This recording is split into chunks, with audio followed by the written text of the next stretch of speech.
नमस्कार, आप देख रहे हैं पब्लिक टीवी और मैं हूं नेहा परिहार आपके साथ। आइए रुक करते हैं आज की मुख्य खबरों की ओर। गुरु पूर्णिमा का पर्व बड़े ही हर्षोल्लास के साथ मनाया जाता है। गुरु पूर्णिमा का पर्व क्यों मनाया जाता है, क्या कुछ विशेषता है, इन सारी चीजों पर आज विस्तार से जानकारी के लिए हमारे साथ में महंत श्री गणेश दास जी महाराज जुड़े हुए हैं। स्वागत है आपका हमारे न्यूज चैनल पब्लिक टीवी पर। जी, जय श्री राम, प्रणाम। आज हम आपसे जानना चाहेंगे कि गुरु पूर्णिमा का पर्व क्यों मनाया जाता है और उसकी क्या कुछ महत्वताएं हैं। वैसे सभी आज तक जितने भी जो बड़े से बड़े महान लोग हुए उनके सभी के जीवन में गुरु का विशेष महत्व है। पर पौराणिक मान्यता के अनुसार गुरु पूर्णिमा का जो पर्व है महर्षि वेदव्यास जी के जन्मदिन के रूप में मनाया जाता है। वेदव्यास जी जो ऋषि परंपरा के पुत्र थे, शास्त्रों के अनुसार महर्षि व्यास जी को तीनों कालों का ज्ञाता माना जाता है।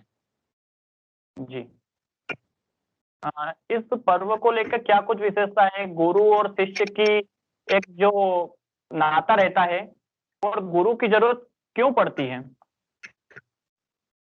जिस प्रकार हम अपनी माँ के गर्भ से तो सारी चीजों को सीख के नहीं आते, पर हमें हर हर हर एक क्षण कोई सा भी अगर जो नई कोई सी चीज सीखना है या फिर किसी नए मार्ग को अपनाना है तो उसके लिए हमें किसी न किसी ऐसे गुरु की आवश्यकता पड़ती है जो हमें मार्ग दिखाए। अगर जो हम किसी गुरु के सानिध्य में रह के किसी मार्ग पे चलेंगे तो जिस मार्ग पे हम चल रहे हैं उस मार्ग पे हमें चलने में यूं अगर जो सोच लो कि एक किसी विद्या को प्राप्त करने के लिए हम अपनी इच्छा से जो विद्या को प्राप्त करेंगे तो उसमें जो 1 साल लगने वाला है वो गुरु हमें कम से कम समय में, क्योंकि जो गुरु परंपरा है, गुरु परंपरा का अर्थ होता है कई सदियों से जो चली आ रही है पीढ़ी दर पीढ़ी, जो परंपरा उससे महत्व रहता है। तो जो हमारे जो जैसे हमारे गुरु हुए, हमारे दादा गुरु हुए, उनके जो गुरु के जो गुरु थे,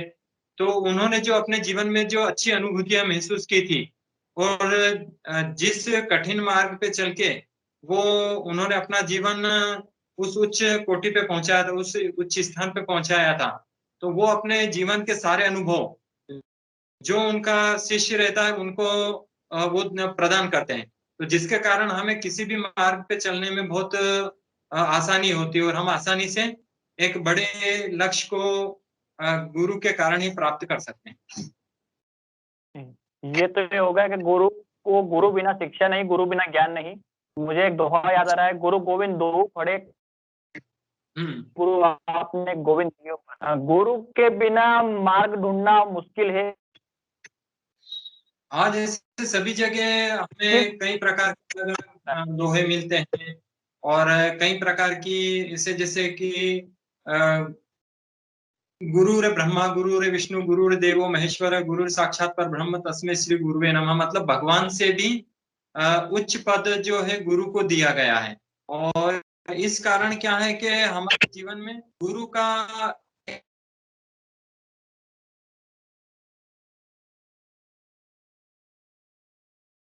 पुरुष हो, हर एक के जीवन में गुरु का बहुत बड़ा महत्व होता है। और बिना गुरु के तो ऐसा हमारे पुराणों में लेख मिलता है हमें कि गुरु के बिना तो हमारी जो इस जीवन में एक जो रहता है कि मोक्ष की प्राप्ति करनी या फिर अन्य जो भी चीजें रहती हैं वो किसी भी चीज को हम प्राप्त नहीं कर सकते बिना गुरु के। गुरु पूर्णिमा के दिन क्या कुछ करना चाहिए, क्या कुछ इसकी विशेषता है, मान्यताएं हैं। गुरु पूर्णिमा की कई प्रकार की मान्यता होती है, पर जैसे आज जिस प्रकार हम मेघालय पद्धति और जो पाश्चात्य संस्कृति की तरफ हम बढ़ते जा रहे हैं तो गुरु के महत्व को हम लगभग लगभग भूलते जा रहे हैं। आज जैसे कि कोई हमें हमारे जो गुरु भी मिलते हैं तो हम बस दूर से ही उनको प्रणाम करके चले जाते हैं। पर एक समय ऐसा था और कुछ राज्यों में हमने देखा भी है आज भी, जैसे असम और पश्चिम बंगाल के कुछ एक क्षेत्र है जहाँ पे वह परंपरा जीवित है कि गुरु जो उनके घर पे भी अगर जो पांव रखता है या फिर गुरु को कहीं पे भी अगर जो देखते हैं तो बड़ी श्रद्धा से अगर जो उन्होंने अगर पाँव में जूते पहन रखे हैं, उनको खोल के और दूर से ही दंडवत गुरु को प्रणाम किया जाता है। अगर जो गुरु उनके घर पे जा रहे हैं या फिर उनके आश्रम में जाते हैं, तो गुरु के पाँव पखारे जाते हैं। ये हमारी संस्कृति में है। जिस प्रकार भगवान श्री राम के पाँव को केवट ने पखारा था, इसी प्रकार हर गुरु के पहले एक शिष्य पाँव पखारता था। पर जैसे-जैसे हम पाश्चात्य संस्कृति की तरफ बढ़ते जा रहे हैं, तो गुरु का महत्व हम धीरे-धीरे भूलते जा रहे हैं, जिसके कारण हमें जो शिक्षा कुछ महीनों में प्राप्त होती थी, वो आज कई जन्म हमें लग जाते हैं, कई साल लग जाते हैं, उसके बाद में भी हम वो चीज़ें प्राप्त नहीं कर पा रहे हैं। और गुरु जी, देखा पूर्णिमा जा रहा है आज भी देखा जा रहा है कि जो गुरु और शिष्य का पहले जो प्रेम भाव था, वो आज कहीं न कहीं आज के युग में नहीं दिखाई दे रहा है। गुरु और शिष्य का जो रिश्ता होता है, वह पवित्र रिश्ता होता है, गुरु ज्ञान भी देते हैं और शिष्य को उन पे चलना भी चाहिए। शिष्यों का क्या कुछ कर्तव्य बनता है अपने गुरुओं के प्रति?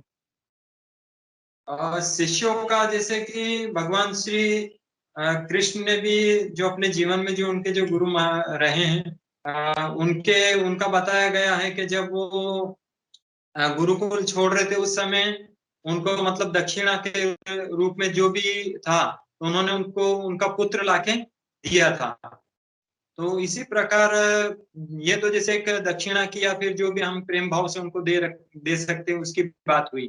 पर गुरु का जो सम्मान है, जैसे माता-पिता या फिर ईश्वर है, उनसे भी कहीं गुना ज़्यादा हमें गुरु को सम्मान देना चाहिए। और जो व्यक्ति गुरु के प्रति पूर्ण अगर जो निष्ठा से रहेगा और गुरु की सेवा करेगा और गुरु के प्रति उसके मन में अगर जो अच्छे भाव रहेंगे, तो वो जीवन में ऊंचे से ऊंचे स्थान को कम से कम समय में प्राप्त कर सकता है। चलिए, हमारे साथ बने रहने के लिए धन्यवाद। आज की खबरों में फिलहाल इतना ही। बने रहिए पब्लिक टीवी के साथ। नमस्कार।